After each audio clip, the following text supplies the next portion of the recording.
तो चलिए शुरू करते हैं। यहाँ पे देखिए पूर्णांक 70 का दिया गया है दोस्तों, समय 3 घंटे 15 मिनट का दिया गया है। निर्देश पढ़ लीजिए कि सभी प्रश्न करना अनिवार्य है। यह प्रश्न पत्र 2 खंडों खंड आ तथा खंड बा में विभक्त है। खंड आ यानी बहुविकल्पीय प्रश्न आपका स्टार्ट होता है। पहला क्वेश्चन है कि चिंतामणि के रचयिता कौन है, तो आचार्य रामचंद्र शुक्ल है। अगला है पंच परमेश्वर कहानी के लेखक है, तो मुंशी प्रेमचंद जी हैं। अगला है जयशंकर प्रसाद का नाटक नहीं है, तो लहरों के राजहंस ये नहीं है, ठीक है। शेखर एक जीवनी उपन्यास के लेखक कौन है, तो अज्ञे जी हैं, सभी लोग जानते हैं। अगला है अपनी खबर आत्मकथा है किसकी, तो पांडे बेचन शर्मा उग्र की, ठीक है। भूषण किस युग के कवि है, तो भूषण जो है दोस्तों वो रीतिकाल के कवि है, याद रखिएगा।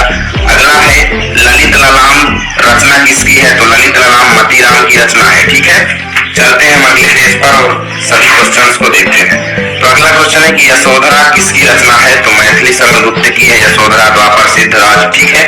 आंगन के पार द्वार किसकी रचना है, तो अज्ञे जी की है, याद रखिएगा। दीप शिखा काव्य संग्रह किसकी रचना है, तो महादेवी वर्मा जी की है। अगला है करुण रस का स्थायी भाव होता है, तो शोक होता है, ठीक है। चरण कमल बंधव हरियाई पंक्ति में अलंकार कौन सा है, रूपक अलंकार है, याद रखिएगा। यह सममात्रिक छंद है, इसमें 4 चरण होते हैं और प्रत्येक चरण में 24 मात्राएं होती हैं, 11 और 13 मात्राओं पर यति होती है। यह लक्षण किस छंद का है, तो रोला छंद का है, सभी लोग जानते हैं। पर्यावरण शब्द में प्रयुक्त उपसर्ग कौन सा है, तो पर्यावरण परिधन आवरण 2 शब्दों से मिलकर बना है, तो उपसर्ग कौन सा हुआ, परि हुआ, ठीक है। अगला है सुख दुख में कौन सा समास है, तो द्वंद्व समास है, याद रखिएगा। अग्नि का पर्यायवाची नहीं है, तो अनल भी है, पावक भी है, ज्वाला भी है, अनिल नहीं है, यह हवा का पर्यायवाची है, ठीक है। चलिए 17 नंबर क्वेश्चन देखते हैं। 17 नंबर क्वेश्चन है कि मधु शब्द का पंचमी विभक्ति एक वचन का रूप, तो पंचमी विभक्ति एक वचन का रूप होता है मधुना, याद रखिएगा। आंधी आई और हम भागने लगे, रचना के आधार पर यह किस प्रकार का वाक्य है, तो ये संयुक्त वाक्य है, याद रखिएगा, क्योंकि ये और से जुड़ा हुआ है। एक वाक्य 2 वाक्यों को यहाँ पर और से जोड़ा गया है, तो संयुक्त वाक्य। तुमसे सोया नहीं जा सकता, इस वाक्य में वाच्य कौन सा है, तो भाव वाच्य है, याद रखिएगा, ठीक है, भाव की प्रधानता है।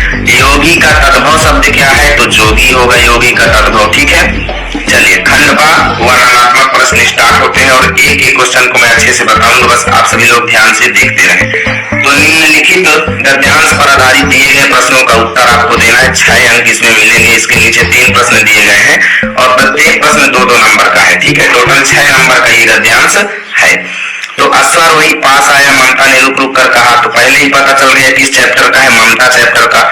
तो संदर्भ आप लिख देंगे कि प्रस्तुत गद्यांश हमारी पाठ्य पुस्तक हिंदी के गद्य खंड में संकलित ममता नामक पाठ से लिया गया है, जिसके रचयिता जयशंकर प्रसाद जी है, जिसके लेखक जयशंकर प्रसाद जी हैं। तो गद्यांश के रेखांकित अंश की व्याख्या में हमें यहाँ से लेकर के यहाँ तक की व्याख्या करना है। जयशंकर प्रसाद जी कहते हैं कि ममता कहती है कि मैं आजीवन अपनी झोपड़ी के खोदे जाने के डर से भयभीत रही, अर्थात मैं पूरी जिंदगी अपने झोपड़ी के खोदे जाने से डरती रही और भगवान ने सुन लिया और आज मैं अपनी झोपड़ी को छोड़ करके जा रही हूँ। अब तुम इसका मकान बनाओ या फिर महल बनाओ, मैं अपने चिर विश्राम गृह में जा रही हूँ, अर्थात मेरी मृत्यु होने वाली है और ये झोपड़ी खाली हो जाएगी, यहाँ पर जो आपकी इच्छा हो वो बनाइए, ठीक है। तो ममता के आजीवन भयभीत रहने का कारण क्या था, क्योंकि ममता अपनी झोपड़ी से बहुत ज्यादा प्रेम करती थी और वह नहीं चाहती थी कि उसकी झोपड़ी को कोई उसके जीते जी उसको खुदवा करके वहां पर कोई दूसरी चीज बनाए, ठीक है ना। इसलिए ममता आजीवन अपनी झोपड़ी के खोदे जाने के डर से भयभीत थी। चलिए दूसरा देखते हैं। निम्नलिखित पद्यांश पर आधारित प्रश्नों के हमें उत्तर देना है। ये पद्यांश दिया गया, इसके नीचे हमें 3 प्रश्न मिलेंगे और 6 नंबर का टोटल पद्यांश हो जाएगा। तो पुरते निकसी रघुवीर वधु धरिधीर दये मगमे हृदय किस चैप्टर का है, वन पथ पर चैप्टर का है।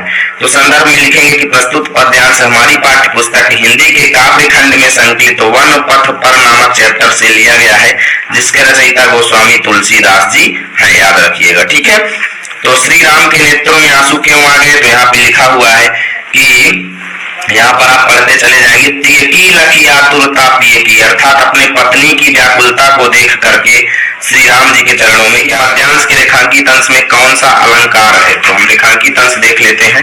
तो रेखांकित अंश है पर्ण कुटी करिहौ की तो है, यानी का यहाँ पर आया, का यहाँ पर आया, का यहाँ पर आया, यानी का रिपीटेशन हो रहा है, तो यहाँ पे लिख देंगे अनुप्रास अलंकार है, ठीक है जी।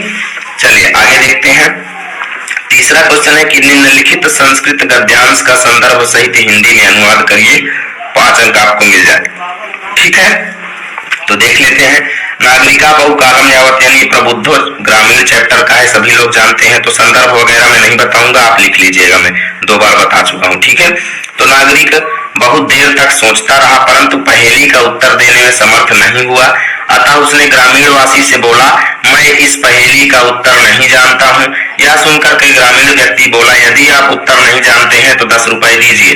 ठीक है, अतः मलिन मुख वाले नागरिक के द्वारा शर्तानुसार 10 रुपए दे दिए गए। ठीक है, मैं यहाँ पर एक भी शब्द की मीनिंग नहीं बताया हूँ क्योंकि चैप्टर में ऑलरेडी पढ़ा रखा हूँ, तो जो लोग चैप्टर नहीं पढ़े हैं भैया जा करके पढ़ लीजिए।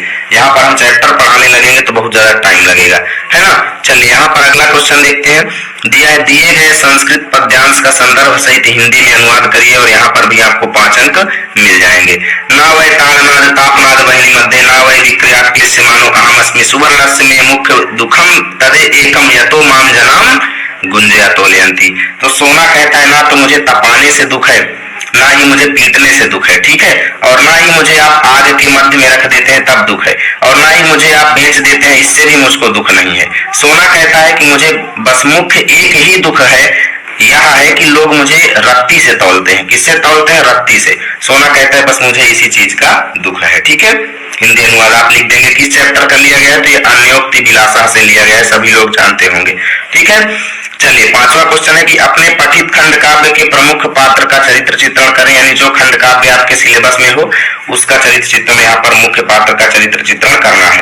अब 6वें में 3 यहाँ पर लेखकों का नाम दिया गया है, 3 का दिया गया है। 3 में से किसी एक का आपको जीवन परिचय देना और उनकी एक रचना का नाम लिखना है।